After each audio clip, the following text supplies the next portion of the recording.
ସୁଭଦ୍ରା ଯୋଜନା ପାଇଁ ଆସିଲା ବଡ଼ ଖବର। ସୁଭଦ୍ରା ଯୋଜନା ଟଙ୍କା ପାଇନଥିବା ମହିଳାଙ୍କୁ ବଡ଼ ପରାମର୍ଶ ଦେଇଛନ୍ତି ଉପମୁଖ୍ୟମନ୍ତ୍ରୀ ପ୍ରଭାତୀ ପରିଡ଼ା।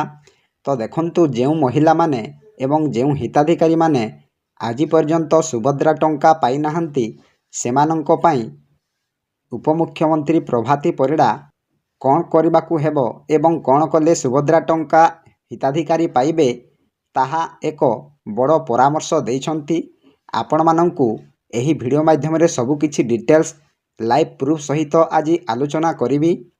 ତେଣୁ ଆପଣମାନେ ଭିଡ଼ିଓକୁ ସ୍କିପ୍ ନକରି ଲାଷ୍ଟ ପର୍ଯ୍ୟନ୍ତ ଦେଖନ୍ତୁ ଏବଂ ଭିଡ଼ିଓକୁ ଗୋଟେ ଆଜ୍ଞା ଲାଇକ୍ କରନ୍ତୁ।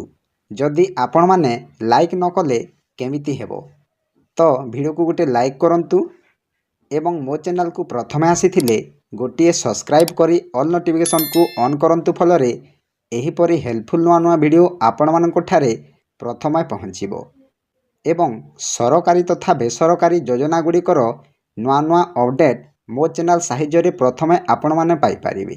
ତେଣୁ ଡେରି ନକରି ଚାଲନ୍ତୁ ଭିଡ଼ିଓକୁ ଷ୍ଟାର୍ଟ କରିବା। କୋଟିଏ ହିତାଧିକାରୀ ସୁଭଦ୍ରା ସହାୟତା ପାଇବା ଲକ୍ଷ୍ୟ ଏଯାଏଁ ପୂରା ହୋଇନି। ଇକେୱାଇସି ଓ ଡିବିଟି ଏନାବୁଲ୍ ନ ହେବା କାରଣରୁ 2.5 ଲକ୍ଷ ଯୋଗ୍ୟ ହିତାଧିକାରୀଙ୍କ ଆକାଉଣ୍ଟକୁ ଆସିପାରିନି ଟଙ୍କା। କିନ୍ତୁ ଟଙ୍କା ପାଇନଥିବା ହିତାଧିକାରୀଙ୍କୁ ପୁନର୍ବାର ସୁଯୋଗ ଦେଇଛନ୍ତି ସରକାର। ଆଉ କହିଛନ୍ତି ଟଙ୍କା ପାଇବାକୁ ହେଲେ ବ୍ୟାଙ୍କ ଆସି ଆକାଉଣ୍ଟ ଠିକ୍ କରିବାକୁ ହେବ। ଦେଖନ୍ତୁ ଆଜ୍ଞା, ଏଯାଏଁ କୋଟିଏ ହିତାଧିକାରୀ ସୁଭଦ୍ରା ସହାୟତା ପାଇବା ଲକ୍ଷ୍ୟ ଏଯାଏଁ ସମସ୍ତଙ୍କ ପୂରା ହୋଇନି। ତ ଦେଖନ୍ତୁ ବନ୍ଧୁଗଣ, ଇକେୱାଇସି ଏବଂ ଡିବିଟି ଏନାବୁଲ୍ ନ ହେବା କାରଣରୁ 2.5 ଲକ୍ଷ ଯୋଗ୍ୟ ହିତାଧିକାରୀଙ୍କୁ ଆକାଉଣ୍ଟକୁ ଆସିପାରିନି ସୁଭଦ୍ରା ଟଙ୍କା।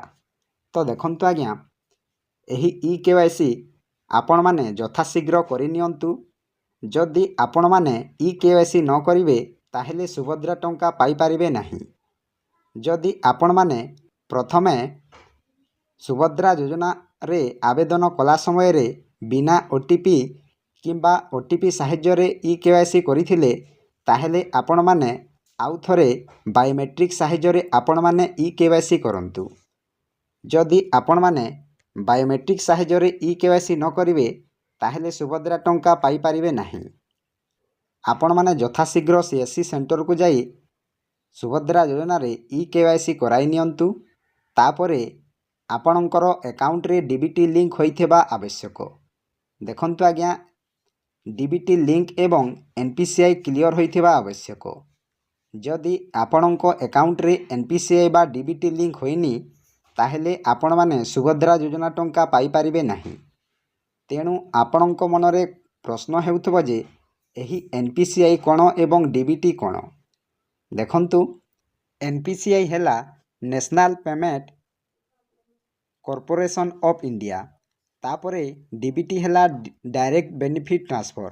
ତ ଦେଖନ୍ତୁ, ଆପଣମାନଙ୍କର ଡିବିଟି ବା ଏନ୍ପିସିଆଇ ଲିଙ୍କ ଥିଲେ ଡାଇରେକ୍ଟ ଆପଣମାନଙ୍କର ଆକାଉଣ୍ଟକୁ ଟ୍ରାନ୍ସଫର ହୋଇପାରିବ। ତ ଆପଣମାନଙ୍କର ଏହି ଡିବିଟି ବା ଏନ୍ପିସିଆଇ ଲିଙ୍କ ନଥିଲେ ଆପଣମାନେ ସୁଭଦ୍ରା ଟଙ୍କା ପାଇପାରିବେ ନାହିଁ। ତେଣୁ ଆପଣମାନେ ଯଥାଶୀଘ୍ର ଯେଉଁ ବ୍ୟାଙ୍କରେ ଆପଣମାନେ ଖାତା ଖୋଲିଛନ୍ତି ସେହି ବ୍ୟାଙ୍କକୁ ଯାଇ ଆପଣମାନଙ୍କର ଡିବିଟି ବା ଏନ୍ପିସିଆଇ ଆକ୍ଟିଭେଟ୍ କରିବାକୁ କୁହନ୍ତୁ। ତ ସେଠାକୁ ଯାଇ ଆପଣମାନେ, ସାର୍ ମୋର ଡିବିଟି ଲିଙ୍କ କରିବାର ଅଛି, ତେଣୁ ଆପଣମାନେ ଯଥାଶୀଘ୍ର ମୋ ଆକାଉଣ୍ଟରେ ଡିବିଟି ଲିଙ୍କ କରିଦିଅନ୍ତୁ। ତ ବ୍ୟାଙ୍କ କର୍ମଚାରୀମାନେ ସେଠାରେ ଆପଣମାନଙ୍କର ଆକାଉଣ୍ଟରେ ଡିବିଟି ବା ଏନ୍ପିସିଆଇ ଲିଙ୍କ କରିଦେବେ। ତାପରେ ଆପଣମାନେ ସୁଭଦ୍ରା ଟଙ୍କା 100% ଗ୍ୟାରେଣ୍ଟିର ସହିତ କହୁଛି, ଆପଣମାନେ ସୁଭଦ୍ରା ଟଙ୍କା ନିଶ୍ଚୟ ପାଇପାରିବେ। ଯଦି ଆପଣମାନଙ୍କର ଏହା ପ୍ରୋବ୍ଲେମ୍ ଅଛି, ଯଦି ଅନ୍ୟ କୌଣସି ଆପଣମାନଙ୍କର ଡକୁମେଣ୍ଟସ୍ କିମ୍ବା ଅନ୍ୟ କୌଣସି ପ୍ରୋବ୍ଲେମ୍ ଅଛି, ତାହେଲେ ଆପଣମାନେ ସିଏସ୍ସି ସେଣ୍ଟରକୁ ଯାଇ ପଚାରି ଆପଣମାନେ ସବୁକିଛି ଠିକ୍ କରିପାରିବେ। ତ ଦେଖନ୍ତୁ, ପ୍ରଥମେ ଆପଣମାନଙ୍କର ଆଧାର ଏବଂ ବ୍ୟାଙ୍କ ଆକାଉଣ୍ଟ ଠିକ୍ ରହିବା ଆବଶ୍ୟକ। ଯଦି ଆଧାରରେ ମୋବାଇଲ ନମ୍ବର ନାହିଁ ତାହେଲେ ଆପଣମାନେ ସୁଭଦ୍ରା ଟଙ୍କା ପାଇପାରିବେ ନାହିଁ। ପ୍ରଥମେ ଆଧାରରେ ମୋବାଇଲ ନମ୍ବର ଲିଙ୍କ କରନ୍ତୁ। ତାପରେ ଯେଉଁ ବ୍ୟାଙ୍କରେ ଆପଣମାନେ ଖାତା ଖୋଲିଛନ୍ତି ବା ସୁଭଦ୍ରା ଯୋଜନାରେ ଯେଉଁ ବ୍ୟାଙ୍କ ଦେଇଛନ୍ତି ସେହି ବ୍ୟାଙ୍କ ଆକାଉଣ୍ଟରେ ଆପଣମାନେ ଆଧାର ଲିଙ୍କ କରନ୍ତୁ। ଯଦି ଆପଣମାନେ ଆଧାର ଲିଙ୍କ କରିବେନି ତାହେଲେ ଏହି ସୁଭଦ୍ରା ଟଙ୍କା ଆପଣମାନେ କେବେ ହେଲେ ପାଇପାରିବେ ନାହିଁ। ତାପରେ ଆଧାର ଏବଂ ବ୍ୟାଙ୍କ ଆକାଉଣ୍ଟ ଠିକ୍ ରହିବା ଆବଶ୍ୟକ। ନାମ ଏବଂ ଠିକଣା ଯେପରି ଏପଟ ସେପଟ ଗୋଟେ ବି ଅକ୍ଷର ଏପଟ ସେପଟ ନ ହେବା ଆବଶ୍ୟକ। ଯଦି ଟିକେ ବି ଏପଟ ସେପଟ ହେଲେ ଆପଣମାନେ ସୁଭଦ୍ରା ଟଙ୍କା ପାଇପାରିବେ ନାହିଁ।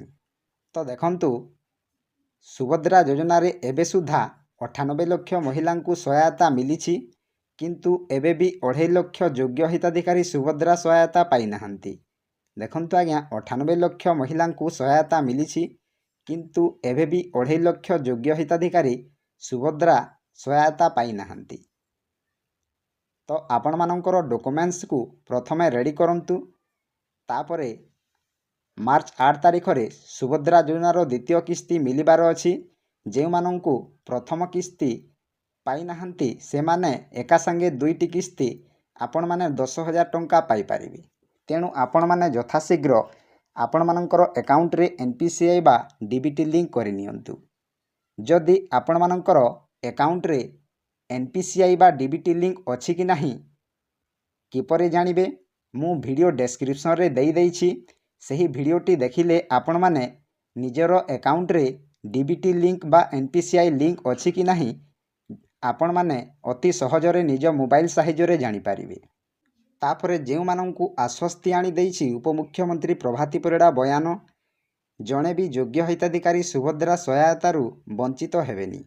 ଯୋଗ୍ୟ ହିତାଧିକାରୀଙ୍କ ଆକାଉଣ୍ଟକୁ ଟଙ୍କା ନ ଆସିଲେ ବ୍ୟାଙ୍କ ଓ ବ୍ଲକ ଯିବାକୁ ପରାମର୍ଶ ଦେଇଛନ୍ତି ଉପମୁଖ୍ୟମନ୍ତ୍ରୀ। ଦେଖନ୍ତୁ ଆଜ୍ଞା, ଜଣେ ବି ଯୋଗ୍ୟ ହିତାଧିକାରୀ ସୁଭଦ୍ରା ସହାୟତାରୁ ବଞ୍ଚିତ ହେବେନି। ତାପରେ ଯୋଗ୍ୟ ହିତାଧିକାରୀଙ୍କ ଆକାଉଣ୍ଟକୁ ଟଙ୍କା ନ ଆସିଲେ ବ୍ୟାଙ୍କ ଓ ବ୍ଲକ ଯିବାକୁ ପରାମର୍ଶ ଦେଇଛନ୍ତି ଉପମୁଖ୍ୟମନ୍ତ୍ରୀ ପ୍ରଭାତୀ ପରିଡ଼ା। ତ ଆପଣମାନଙ୍କର ଯଦି ସୁଭଦ୍ରା ଟଙ୍କା ଆସୁନି ତାହେଲେ ଆପଣମାନେ ବ୍ୟାଙ୍କ ଏବଂ ବ୍ଲକକୁ ଯାଆନ୍ତୁ ଏବଂ ସେଠାରେ ସମସ୍ତ ପ୍ରଶ୍ନର ଉତ୍ତର ପାଆନ୍ତୁ। ତାପରେ ରିଜେକ୍ଟ ଲିଷ୍ଟରେ ନାଁ ଥିଲେ କ'ଣ କରିବେ? ଦେଖନ୍ତୁ ଆଜ୍ଞା, ଆପଣମାନଙ୍କର ଯଦି ରିଜେକ୍ଟ ଲିଷ୍ଟରେ ନାଁ ଅଛି ତ ଆପଣମାନେ କେମିତି ଜାଣିବେ? ଆପଣମାନଙ୍କର ପାଖର CSC ସେଣ୍ଟରକୁ ଯାଇ ଆପଣମାନଙ୍କର ଯଦି ରିଜେକ୍ଟ ଲିଷ୍ଟରେ ନାଁ ଅଛି ପଚାରି ସେଠାରେ ଆପଣମାନେ ବୁଝିପାରିବେ। ଯଦି ଆପଣମାନଙ୍କର ରିଜେକ୍ଟ ଲିଷ୍ଟରେ ନାଁ ଅଛି ତାହେଲେ କ'ଣ କରିବେ? ଟଙ୍କା ପାଇନଥିବା ହିତାଧିକାରୀ ବ୍ଲକରେ ଥିବା ତାଲିକା ଯାଞ୍ଚ କରନ୍ତୁ।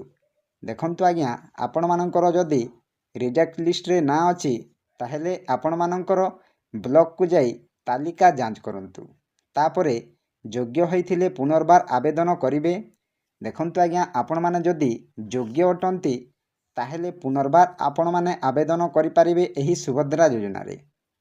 ତାପରେ ବ୍ଲକ ସ୍ତରରେ କ୍ଲିୟରାନ୍ସ ମିଳିଲେ ପୁଣି ସୁଭଦ୍ରାରେ ଯୋଡ଼ି ହେବେ। ତାପରେ ତାଲିକାରେ ନାଁ ଥିଲେ ବ୍ୟାଙ୍କରେ ଆକାଉଣ୍ଟ DBT ଏନାବୁଲ କରିବାକୁ ପରାମର୍ଶ।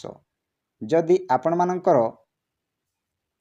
ତାଲିକାରେ ନାଁ ଅଛି ତାହେଲେ ଆପଣମାନେ ଆକାଉଣ୍ଟକୁ DBT ଏନାବୁଲ କରିବାକୁ ପରାମର୍ଶ ଦେଇଛନ୍ତି ଉପମୁଖ୍ୟମନ୍ତ୍ରୀ। ତାପରେ ସୁଭଦ୍ରା ପୋର୍ଟାଲରେ ବାୟୋମେଟ୍ରିକ୍ ପଦ୍ଧତିରେ EKYC କରିବା ଜରୁରୀ। ଦେଖନ୍ତୁ ଆଜ୍ଞା, ମୁଁ ଫାଷ୍ଟରୁ ମଧ୍ୟ କହୁଥିଲି, ତ ଏବେ ବି ଆପଣମାନଙ୍କୁ କହୁଛି, ଆପଣମାନେ ସୁଭଦ୍ରା ଯୋଜନାରେ ବାୟୋମେଟ୍ରିକ୍ ସାହାଯ୍ୟରେ EKYC କରିନିଅନ୍ତୁ। ଏହା ଗଲା ରିଜେକ୍ଟ ଲିଷ୍ଟ। ତାପରେ ଆପଣମାନଙ୍କର NPCI ଲିଷ୍ଟରେ ଯଦି ନାଁ ଅଛି ତ ଦେଖନ୍ତୁ ଆଜ୍ଞା, ଆପଣମାନଙ୍କର NPCI ଏବଂ DBT ଲିଙ୍କ ଆପଣମାନଙ୍କୁ କହୁଥିଲି। ତ ଆପଣମାନଙ୍କର NPCIରେ ଯଦି ଲିଷ୍ଟ ଅଛି ତାହା କେମିତି ଜାଣିବେ? ମୁଁ ଏକ ଭିଡ଼ିଓ ତିଆରି କରିଛି। ସେହି ଭିଡ଼ିଓଟି ଆପଣମାନଙ୍କୁ ଡେସ୍କ୍ରିପସନରେ ଦେଇଦେଇଛି। ସେହି ଭିଡ଼ିଓଟି ଦେଖିଲେ ଆପଣମାନେ ଜାଣିପାରିବେ ଯେ NPCIରେ ଯଦି ଆପଣମାନଙ୍କର ଲିଷ୍ଟ ଅଛି ତାହେଲେ ଆପଣମାନେ ଯଥାଶୀଘ୍ର ବ୍ୟାଙ୍କକୁ ଯାଇ ଆପଣମାନଙ୍କର NPCIକୁ ଆକ୍ଟିଭେଟ୍ କରିପାରିବେ। ତାପରେ ସୁଭଦ୍ରା ପୋର୍ଟାଲରେ EKYC କରିନଥିବାରୁ ଯୋଗ୍ୟ ଥିଲେ ମଧ୍ୟ ହିତାଧିକାରୀଙ୍କ ଆକାଉଣ୍ଟକୁ ଟଙ୍କା ଆସିନଥିଲା। କିନ୍ତୁ ପ୍ରଶ୍ନ ଉଠୁଛି ଯେ 4ଟି ପର୍ଯ୍ୟାୟରେ ସହାୟତା ମିଳି ସାରିଥିଲେ ମଧ୍ୟ ହିତାଧିକାରୀଙ୍କ ଦ୍ୱନ୍ଦ୍ୱ କାହିଁକି ଦୂର ହୋଇପାରୁନି? ତୃଣମୂଳ ସ୍ତରରେ ସୁଭଦ୍ରା ସହାୟତା ପହଞ୍ଚାଇବାରେ କିଏ ସାଜୁଛି ବାଧକ? ବାରମ୍ବାର କାହିଁକି ହିତାଧିକାରୀ ବ୍ୟାଙ୍କ ଓ ବ୍ଲକ ଅଫିସ ଦୌଡ଼ିବେ? ଯୋଗ୍ୟ ଥାଇ ମଧ୍ୟ ଟଙ୍କା ପାଇନଥିଲେ ପୁଣି ଥରେ ଆବେଦନ କରିବାକୁ ସୁଯୋଗ ଦେଇଛନ୍ତି ସରକାର। ତ ଦେଖନ୍ତୁ, ସମସ୍ତ ପ୍ରକ୍ରିୟା ଶେଷ ହେବା ପରେ ମାର୍ଚ୍ଚ 8 ତାରିଖ ସୁଦ୍ଧା ଆପଣମାନେ ପ୍ରଥମ କିସ୍ତି ଓ 8 ତାରିଖରେ ଦ୍ୱିତୀୟ କିସ୍ତି ଆପଣମାନେ ଟଙ୍କା ମିଳିପାରିବ। ତ ଆପଣମାନଙ୍କୁ ଯେଉଁ ନିୟମ ଗୁଡ଼ିକ କହିଲି ଆପଣମାନେ ସେହି ଅନୁସାରେ ନିୟମକୁ ପାଳନ କରନ୍ତୁ। ତ ଦେଖନ୍ତୁ, ଆପଣମାନେ ନିଶ୍ଚୟ ଏହି ସୁଭଦ୍ରା ଟଙ୍କା ପାଇପାରିବେ।